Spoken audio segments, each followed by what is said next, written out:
بسم اللہ الرحمن الرحیم۔ السلام علیکم پیارے دوستو، امید ہے آپ ایمان اور صحت کی بہترین حالت میں ہوں گے۔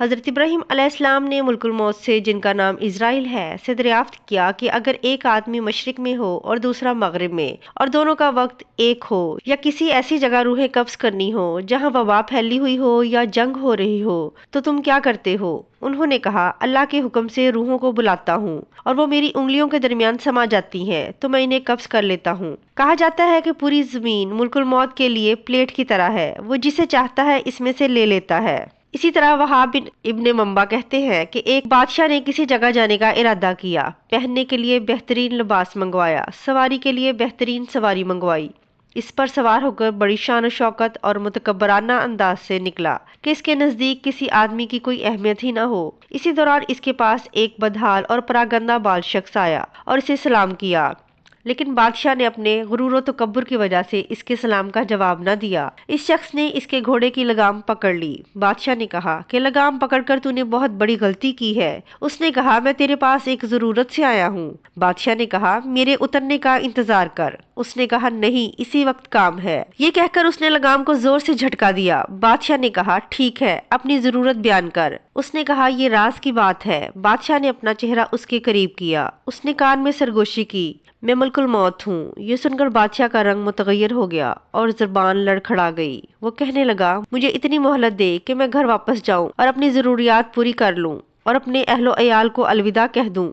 ملک الموت نے کہا کہ اب اس کی اجازت نہیں، اب کبھی تو اپنے گھر والوں کو اور اپنے مال و متاع کو نہیں دیکھ سکے گا۔ یہ کہہ کر ملک الموت نے اس کی روح قبض کر لی اور وہ سواری سے بے جان لکڑی کی طرح زمین پر گر پڑا۔ حضرت اعمش ایک حکایت بیان کرتے ہیں کہ ملک الموت حضرت سلیمان علیہ السلام کی مجلس میں آئے اور ان کے ساتھیوں میں سے ایک کو گھورنے لگے۔ جب مجلس برخاست ہوئی تو اس شخص نے حضرت سلیمان علیہ السلام سے پوچھا، یہ شخص کون تھا جو مجھے اس طرح گھور رہا تھا؟ حضرت سلیمان علیہ السلام نے جواب دیا، یہ ملک الموت ہے۔ یہ بات سن کر وہ شخص بے حد گھبرا گیا اور کہنے لگا، شاید وہ میری روح قبض کرنا چاہتے ہیں۔ حضرت سلیمان نے اس سے دریافت کیا کہ تم کیا چاہتے ہو؟ اس شخص نے جواب دیا کہ میں چاہتا ہوں کہ آپ مجھے ان سے بچائیں اور ہوا کو حکم دیں کہ وہ مجھے اڑا کر کہیں دور لے جائے۔ آپ علیہ السلام نے ایسا ہی کیا۔ تھوڑی دیر بعد ملک الموت دوبارہ حاضر ہوئے۔ حضرت سلیمان علیہ السلام نے ان سے پوچھا کہ تم میرے فلاں صاحب کو کیوں گھور رہے تھے؟ ملک الموت نے کہا، مجھے اس شخص کو آپ علیہ السلام کی مجلس میں دیکھ کر حیرت ہو رہی تھی، کیونکہ خدا تعالیٰ نے مجھے اس شخص کو ہند کی فلاں علاقے میں روح قبض کرنے کا حکم دیا تھا، مگر وہ آپ کی مجلس میں تھا، مگر جب میں اس علاقے میں پہنچا تو وہ وہاں موجود تھا جہاں میں نے اس کی روح قبض کرنی تھی۔ ایک بندہ مومن سے ملک الموت کی ملاقات کا واقعہ یوں ہے۔ ملک الموت نے اس بندہ مومن سے کہا کہ مجھے تم سے ایک راز کی بات کہنی ہے۔ اس نے کہا، ضرور کہو۔ ملک الموت نے کہا، میں ملک الموت ہوں۔ اس نے کہا، خوش آمدید، آپ سے ملنے کا مجھے بہت شوق تھا۔ ملک الموت نے کہا، جو کام تم نے کرنا ہے وہ پورا کر لو۔ اس شخص نے کہا، مجھے خدا کی ملاقات سے زیادہ کوئی کام محبوب نہیں، آپ میری روح قبض کر لیں۔ ملک الموت نے کہا کہ تم کس حالت میں مرنا پسند کرو گے؟ انہوں نے کہا، تمہیں اختیار ہے۔ ملک الموت نے کہا کہ تم جس حالت میں مرنا پسند کرو گے میں اسی حالت میں تمہاری روح قبض کر لوں گا۔ اس نے کہا کہ میں سجدے کی حالت میں مرنا چاہتا ہوں۔ اس نے خدا کے سامنے سجدے میں سر رکھ دیا اور ملک الموت نے اس کی روح قبض کر لی۔ وہاب بن منبع ایک واقعہ کو اس طرح بیان کرتے ہیں کہ ملک الموت نے ایک ایسے زبردست بادشاہ کی روح قبض کی دنیا میں جس کی شان و شوکت کے ڈنکے بجتے تھے۔ ملک الموت اس کی روح کو لے کر آسمان پر پہنچے تو ملائکہ نے ان سے پوچھا، اے ملک الموت، آپ کو کس کی روح قبض کرتے ہوئے رحم آیا؟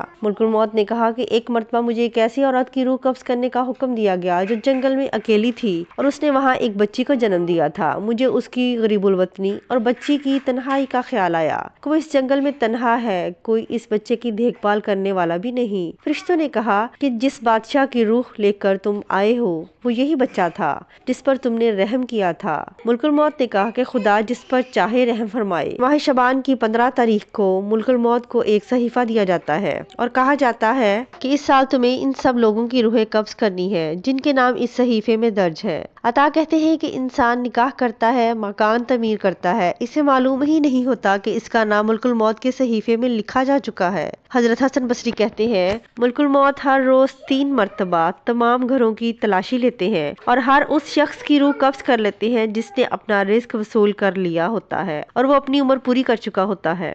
جب اس کے گھر والے روتے ہیں تو ملک الموت کہتے ہیں کہ اس نے اپنی عمر پوری کر لی ہے، جب تمہاری عمر بھی پوری ہو جائے گی تو تمہاری روح بھی قبض کرنے آؤں گا۔ عزیز ساتھیو، اس زندگی میں ہر شخص اپنے فائدے کے لیے تگ و دود کرتا ہے، اپنے معاملات سنوارنے اور ذرائع معاش کے لیے کوشش کرتا ہے۔ ان میں سے کچھ لوگ ایسے ہوتے ہیں جو دین اور دنیا دونوں کو سنوارتے ہیں۔ یہ وہ لوگ ہیں جنہیں اللہ تعالیٰ نے دنیا میں خیر سے نوازا اور آخرت میں بھی ان کے لیے خیر و بھلائی ہے اور انہیں آگ کے عذاب سے تحفظ دیا، جبکہ کچھ لوگ ایسے ہیں جو دنیا کے لیے دوڑ دھوپ کرتے ہیں لیکن آخرت کو بھول جاتے ہیں۔ یہ وہ لوگ ہیں جو گلچھڑے اڑاتے ہیں اور ڈنگروں کی طرح کھاتے ہیں، ان کا ٹھکانہ آگ ہے۔ کسی بھی تمنا یا کام کی ایک انتہا ہے، وہاں پہنچ کر وہ ختم ہو جائے گی۔ فرمان باری تعالیٰ ہے، اور بے شک تیرے رب کی طرف ہی ہر چیز کی انتہا ہے۔ پاک ہے وہ ذات جس نے تمام دلوں کے لیے مصروفیات، ہر ایک کے دل میں تمنائیں اور سب کے لیے عزم و ارادہ پیدا کیا۔ وہ اپنی مرضی سے جو چاہے کرتا ہے اور جو چاہے نہیں کرتا۔ اللہ تعالیٰ کی مرضی اور ارادہ سب پر بھاری ہے۔ فرمان باری تعالیٰ ہے، اور اللہ رب العالمین کی مرضی کے بغیر تمہاری کوئی مرضی نہیں، لہذا جو اللہ تعالیٰ چاہتا ہے وہ ہو جاتا ہے، اور وہ جو نہیں چاہتا وہ نہیں ہوتا۔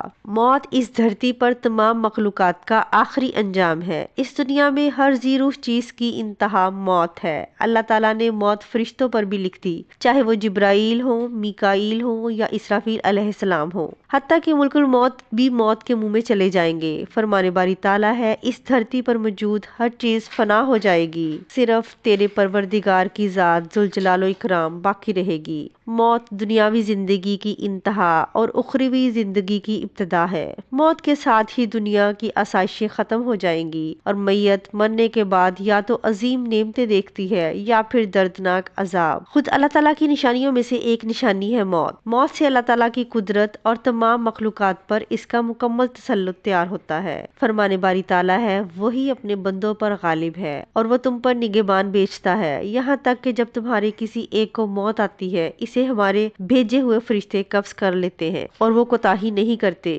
موت انبیاء کرام کے علاوہ کسی سے اجازت نہیں لیتی، کیونکہ اللہ تعالیٰ کے ہاں انبیاء کرام کا مقام و مرتبہ بلند ہوتا ہے، اس لیے موت ہر نبی سے اجازت طلب کرتی ہے۔ ایک روایت میں ہے کہ ہر نبی کو اللہ تعالیٰ دنیا میں ہمیشہ رہنے یا موت کا اختیار دیتے ہیں، تو انبیاء کرام موت پسند کرتے ہیں کیونکہ ان کے لیے اللہ تعالیٰ کے ہاں اجر عظیم ہے، اور دنیا کو وہ معمولی چیز سمجھتے ہیں۔ دعا ہے کہ اللہ تعالیٰ ہمیں موت کی تیاری کرنے کی توفیق عطا فرمائے، آخرت کو سنوارنے کی توفیق عطا فرمائے، موت کے بعد زندگی میں مشکلات سے بچائے، دنیا اور آخرت کی زندگی میں سرخرو فرمائے۔ وآخر دعوانا ان الحمد للہ رب العالمین۔ اللہ تعالیٰ میرا اور آپ کا، ہم سب کا حامی و ناصر ہو۔